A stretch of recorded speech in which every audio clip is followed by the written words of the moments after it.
आपण सगळेच लहानपणापासून हॉर्लिक्स, बॉर्नव्हिटा याची नावं ऐकत आलोत. आपण हे बाहेरून विकत घ्यायचो, ते तसं महाग पण भेटायचे. पण ठीक आहे, उंची वाढते, हेल्थ चांगले असते, प्रोटीन भेटतं म्हणून आपण घेतो.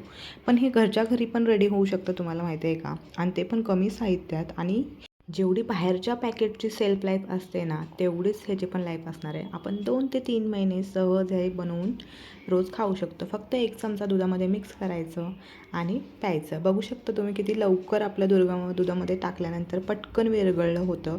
कारण काही लम्प्स नाही आहे आणि आपण यामध्ये एक चॉकलेट फ्लेवर ॲड करायचा प्रयत्न केला आहे. तर त्यासाठी बघा मी अक्रोड घेतले आहे, पंपकिन घेतले आहे आणि सूर्यफुलाच्या बिया घेतल्या आहेत, परत बदाम आणि हे आपले मगज बी, थोडेसेच तीळ घेतले आहेत आणि आपलं पिस्ताशो घेतला आहे. आणि जो आपला चणा असतो ना, त्यामध्ये खूप प्रमाणात प्रोटीन असतं. त्यामुळे मखाना, चणा आणि मी गोडव्यासाठी काय केलं, हे तर मी साखर किंवा गूळ नाही यूज करणार आहे. त्यामुळे मी खारीक पावडर असते ना, ब्लॅक कलरची खारीक आणि त्याची पावडर करून घेतली. म्हणजे ती भरपूर गोड असते आणि आपल्याला दुसरं काही गोड पदार्थ ॲड करायची गरज नाही आहे. आता हे सगळे नट्स ना आधी आपल्याला मंद आचेवर छान असं फुगेपर्यंत परतवून घ्यायचं. आता त्याच कढईमध्ये मी मखाना घातला आणि मखाना पण परतवून घेतला.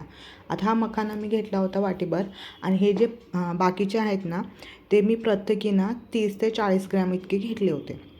आता हे आपल्याला नट्स आधी ना थंड करून घ्यायचे आहेत, व्यवस्थित थंड करायचं आणि मिक्सरच्या भांड्यामध्ये काढून ना, मिक्सर जेव्हा आपण चालू करतो तेव्हा बंद चालू करत आपल्याला पल्स मोडवर चालू करायचं आहे. कारण ह्या नट्सला ते ऑइल सुटतं ना, ते ऑइल सुटणार नाही आणि आपलं जे पावडर भेटणार आहे ती तेलकट नाही होणार, घट्ट नाही होणार, अगदी मोकळी आणि ड्राय राहील. आता हे चाळून घेतल्यानंतर बघू शकता तुम्ही, हे वरचं उरलेलं आहे ना, आपण आता मखाने आणि चणे जेव्हा बारीक करतो ना, त्यासोबत घालू शकता. आता हे पण आपल्याला एकदम बारीक अशी पावडर आपल्याला बारीक करून घ्यायचं आहे. आता ह्याचं काही तेल वगैरे सुटत नाही, त्यामुळे हे बारीक होतं. आता हे सगळं मिक्स करून झाल्यानंतर मी खारीक पावडर ना थोडीशी जाडसर वाटत होती मला, वरती बघू शकता हे तुम्ही. मग आता हे दुधात लवकर विरघळणार नाही म्हणून मी ते पण मिक्सरमध्ये बारीक करून घेतलं. बारीक केल्यानंतर बघू शकता तुम्ही किती छान पावडर झाली होती. आणि हे सगळे आपल्या सगळ्यांच्याच घरी अवेलेबल असतात. आणि बाहेरची आपण जे हॉर्लिक्स किंवा बॉर्नव्हिटा घेतो ना, तर त्यात काही मिक्स केलं हे आपल्याला माहीत नसतं. आणि आपण घरच्या घरी ना आपली पोरं ड्रायफ्रूट्स, नट्स, सीड्स वगैरे खात नाहीत, तर हा बेस्ट ऑप्शन आहे की त्यांना दुधातून खाऊ घाला.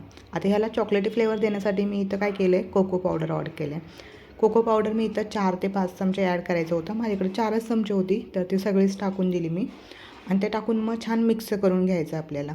मिक्स झाल्यानंतर तुम्ही बघू शकता काय टेक्स्चर आलं होतं.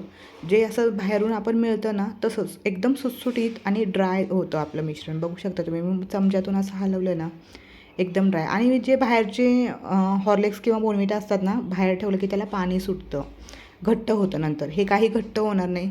फ्रीजच्या बाहेर पण तुम्ही शिवू शकता आणि आरामात 2-3 महिने तुम्ही एन्जॉय करू शकता. तर तुम्हाला रेसिपी कशी वाटली कमेंट करा. आणि अजून पण तुम्ही आमच्या चॅनलला सबस्क्राईब केलं नसेल तर सबस्क्राईब करा. आणि जर फेसबुक किंवा इंस्टाग्रामवरून बघत असाल तर फॉलो देखील करा. तर 1 चमच्यामध्ये ना तुम्ही रोज एक, आपण स्वतः पण पिऊ शकतो, फक्त मुलांसाठी असं काही नाही आहे. आपल्याला प्रोटीन पाहिजे असेल ना, ताकद पाहिजे असेल ना, आपण चहाऐवजी ना हे दूध पिऊ शकतो. आता ह्यामध्ये दूध खूप जातं असं वाटत असेल तर अर्धी वाटी दूध घ्या आणि त्यामध्ये 1 चमचा पावडर ही मिक्स करून प्या. पण प्या, कारण आपल्या हेल्थकडे काळजी घेणं हे पण आपलं तितकंच महत्त्वाचं आहे. आणि वय निघून गेल्यानंतर माझं हे दुखालं आणि ते दुखाले म्हणण्यात काही अर्थ नाही आहे.